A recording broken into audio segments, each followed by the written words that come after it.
On était complètement désemparés, à part réciter sur moi, placer ma confiance en Allah et faire de la médecine prophétique, on ne pouvait plus rien faire du tout. On a fait tous les spécialistes existants, on est même parti aux urgences du sommeil. Je leur ai dit, piquez-moi, si je reste comme ça encore une nuit, je vais me tirer une balle dans la tête. Tu penses même à te tirer une balle dans la tête, tu veux juste arrêter de souffrir. Tu penses à mourir, mais ce que tu veux réellement, c'est arrêter de souffrir. Et tu ne peux plus vivre comme ça une seconde de plus. Ils m'ont dit, monsieur, on ne peut rien faire pour vous. On a dit, prenez-moi une nuit et étudiez-moi. Vous allez voir que je ne dors pas, je ne cligne même pas des yeux. Je continue comme ça, je vais mourir. Ils m'ont dit, monsieur, on ne peut pas vous prendre parce que tous vos tests sont parfaits. Subhanallah. T'es livré à toi-même, tu ne peux plus rien faire. C'est invivable et insupportable. Heureusement que ma famille était là autour de moi, sinon je ne sais pas comment ça se serait terminé. Dans les mots occultes, sorcellerie, possession, etc., il existe différents types de possession. Tu as soit la possession qui est physique, où les chariatines prennent clairement possession du corps humain, parlent à la place de la personne avec des voix étranges, des voix très aiguës. Certains parlent même anglais, arabe ou des langues qu'ils n'ont jamais appris de leur vie avec des voix extrêmement bizarres.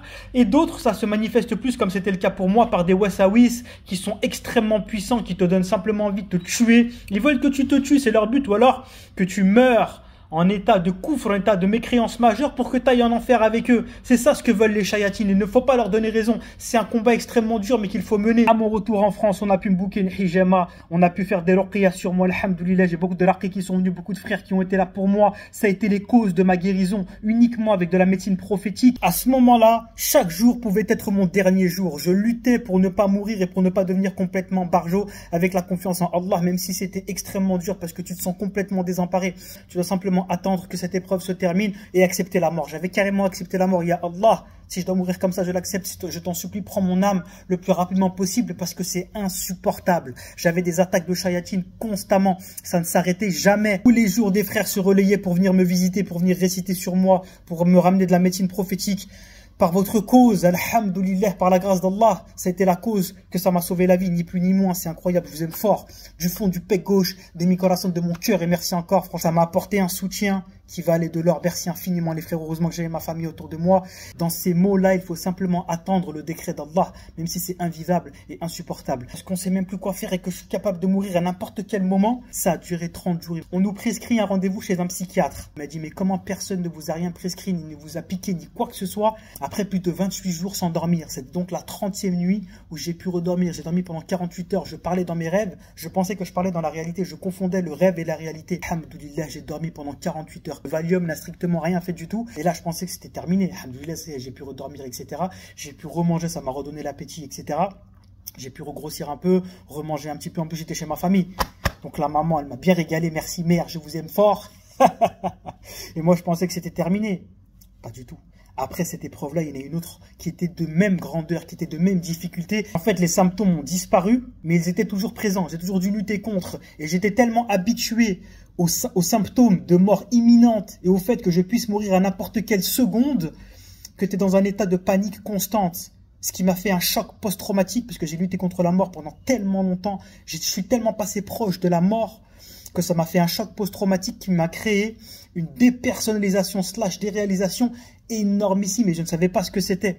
Et le fait d'envenimer cette déréalisation par un état d'anxiété extrêmement profond ne faisait qu'un cercle vicieux dans lequel j'étais encore plus dépersonnalisé. Et ceux qui ont déjà connu la déréalisation / dépersonnalisation, dites-le moi en commentaire parce que c'est un mal mondain cette fois-ci qui est aussi grand que les mal occultes. Franchement, c'est invivable et insupportable aussi. Ça a duré des mois et des mois et des mois. C'est d'ailleurs à ce moment-là que j'ai commencé à vous en parler sur Insta. Après 3 à 4 mois d'absence, là ça fait 5 mois, quasiment la moitié d'une année à souffrir et je suis pas encore guéri à 100%. Et en ce qui concerne la nature exacte du mal qui m'a touché, c'est impossible à définir exactement ce que c'est. Sûrement du aïn couplé à du hased et peut-être à de la sorcellerie, qui n'est pas de la sorcellerie mangée parce que sinon je l'aurais revomi. Mais c'est un mal qui était tellement imminent, qui est arrivé tellement subitement que ça ressemble grandement à de la sorcellerie. Même si le aïn est encore plus puissant et encore plus difficile à vivre que la sorcellerie. Comment est-ce qu'on sait quel type de mal nous a touché? C'est en fonction de à quoi vous réagissez au moment des ruqyas. Concrètement, quand il va y avoir des versets qui traitent de tel ou tel mal, du hased, du aïn, de la sorcellerie, vous allez avoir des réactions de votre corps et les chayatines, ça va les énerver en fait. Et si vous êtes possédé physiquement, ils vont généralement se réveiller lorsque vous insistez sur des versets du Coran qui traitent du mal qui vous a touché.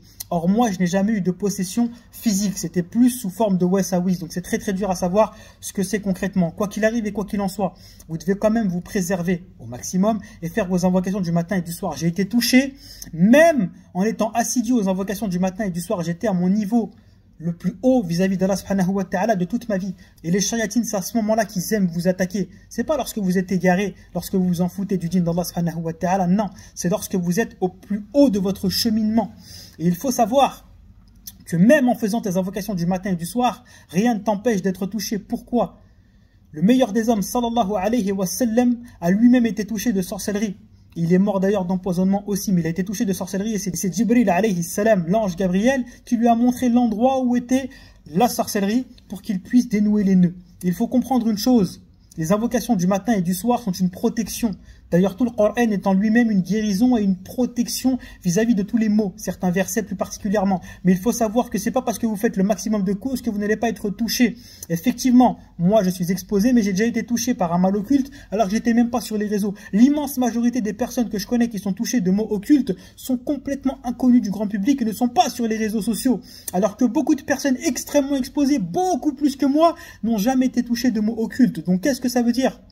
Ça veut dire que c'est simplement une question de qadar. Si le qadar fait que malgré toutes les sabab que tu fais, toutes les causes que tu fais pour te protéger, tu dois être touché, tu seras touché. Et si ton qadar n'est de pas être touché, même si tu es exposé, tu ne seras pas touché. Ceci dit, il faut quand même faire le maximum de sabab et de protection. C'est comme traverser la route au feu vert sur le passage piéton. Tu fais un maximum de causes, mais une voiture peut quand même te renverser. Alors que si tu fermes les yeux sur l'autoroute, les mains dans le dos et que tu cours, tu as beaucoup plus de chances de te faire cartonner par une wagon. Est-ce que tu comprends la métaphore? Fais le maximum de causes, mais c'est pas parce que tu fais toutes les causes que tu ne seras pas touché. Si je me suis permis de m'exposer sur les réseaux sociaux, c'est parce que bien évidemment je faisais le maximum de causes, mes invocations du matin, du soir, mes prières bien évidemment en groupe à l'heure, j'apprenais le Coran. Bref, je pensais que les causes allaient me protéger et je réfléchissais mal. Le meilleur des hommes, An-Nabi sallallahu alayhi wa sallam, lui-même a été touché alors qu'il faisait tout mieux que nous tous réunis. Il faisait ses invocations mieux que nous. Bref, il faisait tout mieux que nous et il a quand même été touché de mots mondains comme de mots occultes. Moralité de l'histoire, faites un maximum de causes, préservez-vous au maximum, mais ce n'est pas pour autant que vous ne serez jamais touché. Tout le monde peut être touché. J'ai eu des centaines de témoignages de personnes complètement inconnues du grand public qui ont été touchées à des niveaux de mots occultes énormissimes. Si jamais vous vous reconnaissez dans les symptômes que je vous ai expliqués, que lorsque vous allez aux urgences et dans toute la médecine mondaine, ils vous disent « vous êtes trop stressé, c'est dans votre tête », ne faites pas la même erreur que moi. Mettez-vous directement en tête que vous êtes touché par un mal occulte, premièrement, et deuxièmement, rejoignez immédiatement votre famille. Il n'y a qu'eux qui pourront vous supporter durant cette épreuve. Ne faites pas comme moi, vouloir combattre tout seul et à rester isolé. C'est la pire des choses à faire, ça fait me coûter la vie. Encore un jour en plus, ici tout seul, et j'étais littéralement mort, mais mort dans le vrai sens du terme. Placez votre confiance en Allah immédiatement et faites toutes les causes légiférées au coranisé. Huile coranisée, eau coranisée si possible avec du jujubier, d'accord, ça anéantit les chariatines, ça c'est incroyable mais vrai. Avec bien évidemment de l'huile coranisée. Bien évidemment, faites-vous ruqya tout seul si vous êtes en capacité, si vous ne pouvez plus, faites-vous faire ruqya par des personnes compétentes. Bien évidemment, Surat Baqara et ainsi que tous les versets, même si tout le Coran en vérité est source de guérison. Le Qist Indi aussi m'a beaucoup aidé, le costus indien. Bref, dites-moi en commentaire si jamais ça vous intéresse que je vous mette un petit peu toute la médecine prophétique que j'ai pris pour pouvoir améliorer la situation et par la grâce d'Allah guérir, parce que c'est Allah qui guérit au travers des sebeb, mais c'est pas les sebeb en eux-mêmes qui guérissent, c'est Allah qui est Al-Shafi, qui est le guérisseur. Pour se préserver du hayn, il y a bien évidemment la préservation globale, mais surtout apprenez à dire Allahumma barik. Quand vous trouvez quelque chose beau, quand vous aimez quelque chose, quand vous trouvez quelque chose surprenant, dites Allahumma barik. C'est comme ça la meilleure des solutions de prévenir le hayn. Il faut bien évidemment tirer les conclusions de cette épreuve. Préservez-vous, préservez-vous. Tous ceux qui n'ont rien à faire sur Internet, qui ne travaillent pas sur Internet, arrêtez d'exposer vos biens ou de vous exposer vous-même. Vous prenez des risques complètement inutiles. Nous, on prend des risques en s'exposant parce qu'on travaille sur Internet. Au même titre que, par exemple, les savants. Les savants prennent aussi un certain risque sur Internet en s'exposant. Il y a même d'ailleurs des savants qui ont été touchés par des mots occultes, qui se sont même éloignés de la da'wa durant un certain temps. Pour vous dire à quel point ça peut toucher tout le monde, surtout que eux possèdent quelque chose de 1000 fois plus enviable que tout ce qu'on peut avoir nous. Ils possèdent le ilm shar'i, ils possèdent la bonne compréhension avec la science légiférée de Din al-Islam. Bref, c'est un autre sujet. Mais pour vous dire, préservez-vous au maximum. Bien évidemment, je tire leçon de cette épreuve. Je serai beaucoup moins exposé. Vous verrez plus les fastly pecs. Allahumma barik. Puisque vous dites pas Allahumma barik.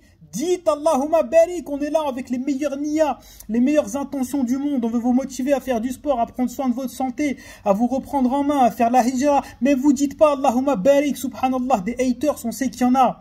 On n'a pas attendu d'être touché de mots occultes pour savoir qu'il y a des jaloux, des haters et des haineux. Mais au moins les bons, les frérots, min fadlikum, dites Allahumma barik. Quand vous trouvez quelque chose de beau, quand vous avez envie de quelque chose, bref, dites Allahumma barik, c'est super simple. Et au moins, vous pouvez préserver votre frère fillah. Donc en ce qui me concerne, vous ne verrez plus les fastly pecs. On va essayer de se préserver plus. Tout est le qadr d'Allah subhanahu wa ta'ala et c'est sa décision. Ce qui doit vous toucher, vous touchera, peu importe ce que vous faites. C'est pas pour autant qu'il ne faut pas faire les causes. Donc on va se réformer un peu plus et au final, chaque épreuve est un khair. Et n'oubliez pas qu'Allah subhanahu wa ta'ala n'impose à aucune âme une charge supérieure à sa capacité. Autrement dit, s'il vous met une épreuve, même si c'est insupportable et invivable, c'est que vous êtes capable de la surmonter. Et c'est très très dur à vivre et je sais de quoi je parle. Qu'Allah subhanahu wa ta'ala vous préserve de tout mal, visible ou invisible. Merci pour la force, l'amour et le soutien que vous m'avez donné durant cette épreuve qui n'est pas encore terminée. Je vous aime du fond du pec gauche de mes coraçons de mon cœur. Qu'Allah subhanahu wa ta'ala vous préserve et vous accorde le plus haut degré du paradis.